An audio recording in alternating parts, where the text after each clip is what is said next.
왕의 신하가 오늘 예수님을 찾아왔습니다.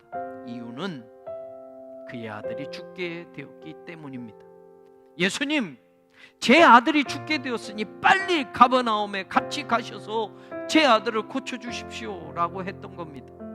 그러면 예수님이 그래 가자 라고 하든지, 아니 내가 못 가겠다 라고 하든지 이렇게 답을 주셔야 하는 것이 상식적인데, 갑자기 예수님이 이런 말씀을 48절에 합니다. 예수께서 이르시되 너희는 표적과 기사를 보지 못하면 도무지 믿지 아니하리라. 그 말에 오늘 49절 신하가 대답합니다. 주여, 내 아이가 죽기 전에 내려오소서. 그리고 50절에 예수님이 말씀합니다. 가라, 내 아들이 살아있다 하시니 그 사람이 예수께서 하신 말씀을 믿고 갔다라고 나옵니다. 불과 8시간 9시간 전에 그 아이가 거의 죽게 된 것을 보고 예수님에게 불이 나게 달려온 이 사람인데, 그 아이가 지금 살아있다라고 예수님은 말씀한 겁니다. 그러면서 가라라고 하셨습니다. 여러분, 아들을 고쳐주면 고쳐진 기적을 보고 예수님 믿겠습니다 하는 것이 일반적인 순서입니다. 그리고 그 시대 그런 사람들이 쫓던 예수님을 믿는 방법 중에 하나입니다.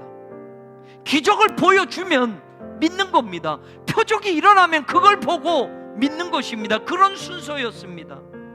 아들을 고쳐주면 예수님을 믿는 겁니다. 그런데 오늘 예수님께서는 그에게 가라, 네 아들이 살아있다라는 말씀만 하십니다. 그리고 그 사람은 예수께서 하시는 말씀을 믿고 갔다라고 성경은 말합니다.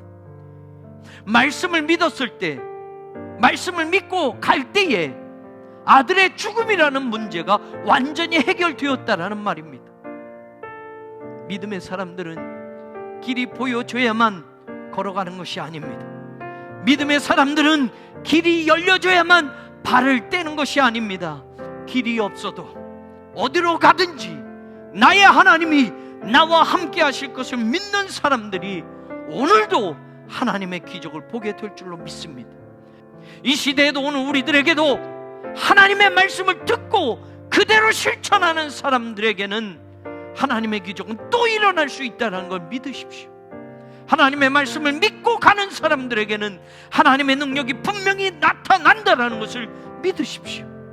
표적을 보고 믿는 게 아니라 말씀을 믿는 게 신앙입니다.